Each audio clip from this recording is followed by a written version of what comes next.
নমস্কাৰ কৃষক বন্ধুসকল, আমাৰ আসাম এগ্ৰি ফাৰ্ম চেনেললৈ আপোনালোকক সকলোকে স্বাগতম জনাইছোঁ। বন্ধুসকল, আজি আমি এটা নতুন বগৰী খেতিত উপস্থিত হৈছোঁহি।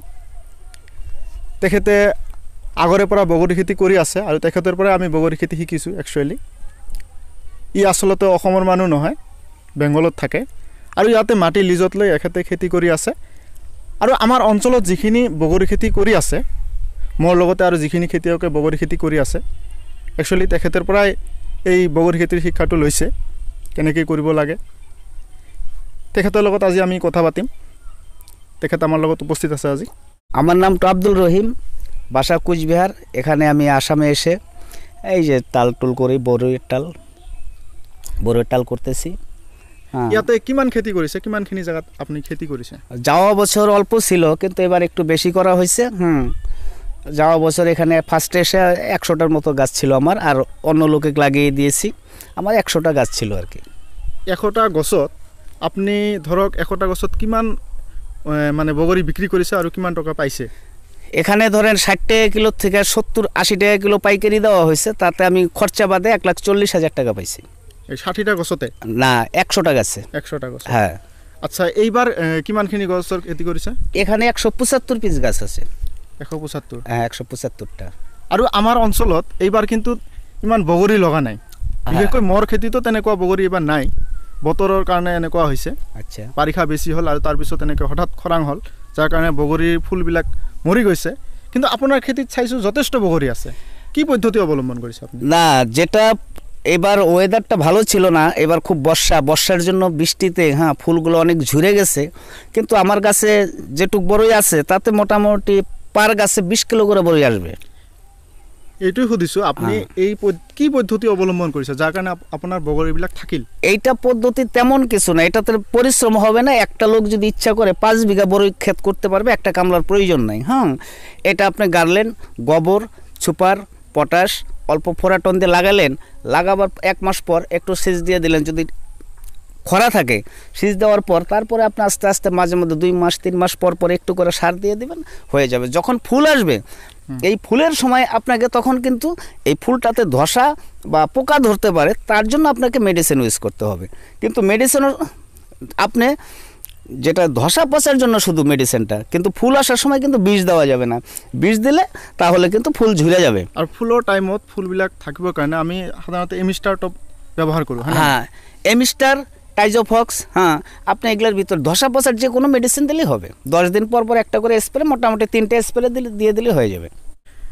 আৰু আমাৰ অঞ্চলত যিখিনি বগৰী খেতি কৰিছে, আমাৰ খুৰা ইছমাইল খুৰাই বগৰী খেতি কৰিছে, আপোনাৰ পৰাই পুলি লৈছিল।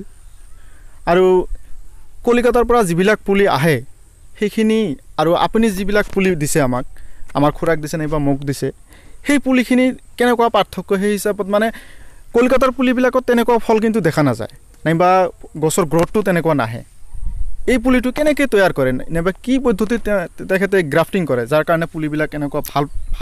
এটা ধরেন কলকাতার যেটা পুলি, সে পুলিটা জয়েন্টটা হবে গোড়ায় আর পুলিটা হবে চিকন। আর এই পুলিটা গাড়লে কি হয়, বর্ষা টর্ষা আসলে বা লাগাবার সময় পোকামাকড়ে কেটে দেয়, আর পুলিটার জাতটা ভালো হয় না। আর যেটা আমি পুলিটা যেটা নিয়ে আসি, এটা বাংলাদেশ ক্রস, ঠিক আছে। একটা হলো কলকাতা ক্রস, একটা হলো থাইল্যান্ড ক্রস।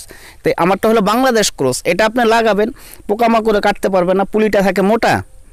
আর এটা আপনি লাগালে অল্প দিনের ভিতরে ফলটা হয়। আর যেটা ফল, যেমন আপেল কুল, এই যে এই দেখেন, এটা কিন্তু আপেল কুল। আরেকটা আছে বড়, এটা হলো আপেল কুল। এটা কিন্তু যতগুলো গাছ আছে, 175টা গাছ আছে, একই সাইজের বড়ই আছে। সাপোজ বাংলাদেশের পুলিটোৰ দামটো অলপ বেছি হয়, এই কথাটো অলপ ক'লে আমার কাস্টমার হয়তো সুবিধা হল হতো। শোনেন, পুলিটার দাম যদি বেশি হয়, কিন্তু তাতেও কোনো অসুবিধা নেই। আপনার 1 বিঘা বড়ই লাগাইতে 18 থেকে 20,000 টাকার মধ্যে পুলি টুলি লাগানো, আর আপনি পুরো টালটা করতে ধরেন 30,000 টাকা খরচা হবে। আপনি 1 বিঘাতে 140টা গাছ লাগাতে পারবেন, 10 ফুট বাই 10 ফুট পর পর। আপনার যদি একটা করে গাছে মোটামুটি 15 কিলো করে বড়ই আসে, তাও 1,40,000 টাকা আপনার খরচা বাদে থাকবে। আর যদি আপনার 20 কেজি, 25 কেজি, 30 কেজি আসে, তখন আপনি 1 বিঘা খেতে 2 থেকে 2.5 লাখ টাকা 1 বছরের মাথায় বিক্রি করতে পারবেন। এইবাৰ বতৰৰ কাৰণে তেনেকুৱা বগৰী যিকোনো খেতিয়কে গম পায়, অসমত তেনেকুৱা বতৰটোৱে এইবাৰ অলপ বেয়া হোৱাৰ কাৰণে বগৰীবিলাক কম আহিছে। কিন্তু এখেতৰ খেতিত আমি চাবলৈ পাইছোঁ যথেষ্ট বগৰী আছে। আৰু এই যেতিয়া ফুল আহিছিল তেতিয়া আপুনি কি কিবা ইয়াতে পানী দিয়াৰ ব্যৱস্থা কৰিছিল নাই বা তেনেকুৱা কিবা ব্যৱস্থা হ্যাঁ কৰিছিল? পানি যখন ফুল আসছে, ফুল আসার পর খরাটা যখনই হয়ে গেল তখন পানি দিয়েছি আর শুধু এমিস্টার দিয়ে আমি স্প্রে কিন্তু করা হয়েছে। যেতিয়া ফুল আহিছিল তেতিয়া কিন্তু আমি তেনেকুৱা পানী দিয়া নাছিলোঁ, পানী যোগানৰ তেনেকুৱা হ্যাঁ কোনো পানির জন্য এবার কেন বর্ষার সময় ফুলটা আসছে, কিন্তু বর্ষার পরে এত খরাটা মেরে দিল, ফুলটা এই খরার জন্য অনেক ফুল ঝরে গেছে। হ্যাঁ কিন্তু আমি খেতে পানি দিয়ে দিছি, দেওয়ার পর আমি এমিস্টার আৰু দিয়ে কিবা spray ফুলৰ করছি। সময়ত কিবা সাৰৰ প্ৰয়োগ কৰিছিল নেকি? হ্যাঁ অল্প কিছু সার দিছি, ডিওবি দিলেই হয়ে যায়, তখন তখন অন্য সারের দরকার নাই। শুধু ডিওবি গাছের গোড়ায় দিয়ে রিং করে দিছি, বাস হয়ে গেছে। আৰু এটা কথা আপোনাক সোধোঁ, এই বগৰীটো লগোৱাৰ উপযুক্ত সময় কোনটো? এটা অগ্রহায়ণ মাসের লাস্টের থেকে পুষ মাঘ ফাল্গুন 3 মাস লাগাইতে পারবেন। আচ্ছা, কিন্তু যদি আপনি পুষ মাসের দিকে লাগান তাহলে আপনার গাছটা পুষ্ট বয়স হবে, তখন আপনার ফলনটা ভালো হবে। বা মাঘ মাসেও লাগাইতে পারেন। যদি আপনি ফাল্গুনে লাগান তাহলে আপনার যদি যেটা পুষ মাসে লাগাইছেন সেটাতে যদি 20 কিলো হয়, আপনি যেটা ফাল্গুনে লাগাবেন 5 কিলো বড়ই কম হবে। আচ্ছা, তাৰ মানে আমি এনে ইংৰাজী মাহ হিচাপত যদি ধৰোঁ, হ্যাঁ। আমি জানুৱাৰী, ফেব্ৰুৱাৰী, মাৰ্চ, এপ্ৰিললৈকে লগোৱা যায়, হয় না নাই? না, জানুয়ারি ফেব্রুয়ারি মাস পর্যন্ত লাগাবেন, তখন বর্ষা আসে, তখন তার গাছটাকে আপনি সফল করতে পারবেন আচ্ছা, না। আমি যদি লগাব বিচাৰোঁ লগাব পাৰোঁ, কিন্তু ফলটো কম হ্যাঁ আহে। ফলটা কম হবে তখন। আগতীয়াকৈ লগালে কি হয়, গছটোৰ মানে আগতীয়াকৈ অলপ গ্ৰথ আহে, হ্যাঁ যাৰ কাৰণে ফল বেছি হয়। হ্যাঁ ফল বেশি হয়। তখন আপনি এখন যদি লাগান মোটামুটি অগ্রহায়ণ মাসের লাস্টের দিকে আপনার একটা গাছে, কোনো গাছে 20 কেজি, লোয়েস্ট 20 কেজি 25-30 কিলো পর্যন্ত আসতে পারবে ফল একটা গাছে। আর এটা আপনি পাইকারি দাম নিম্নত 80 টাকা কিলো বিক্রি করতে পারেন, খুচরা 100 টাকাও বিক্রি হয়, 120 টাকাও বিক্রি হয়। আচ্ছা, এটা আমাদের বঙ্গাইগাঁও নিয়ে গেলে 80-90 টাকা, বরপাটা রোডেও 80-90 টাকা, হ্যাঁ খুচরা 120 টাকা বিক্রি করে ওরা। তে বন্ধুসকল, আপোনালোকে নিশ্চয় দেখা পালে এই বগৰীবিলাকৰ খেতি আচলতে বেংগলত বহুত দিন আগৰ পৰা কৰি আছে। আমাৰ অসমত তেনেকৈ এতিয়ালৈকে বিশেষ আকাৰত কৰা নাই, আৰু এতিয়া লাহে লাহে মানুহবিলাকে আৰম্ভ কৰিছে তেনেকুৱা খেতি।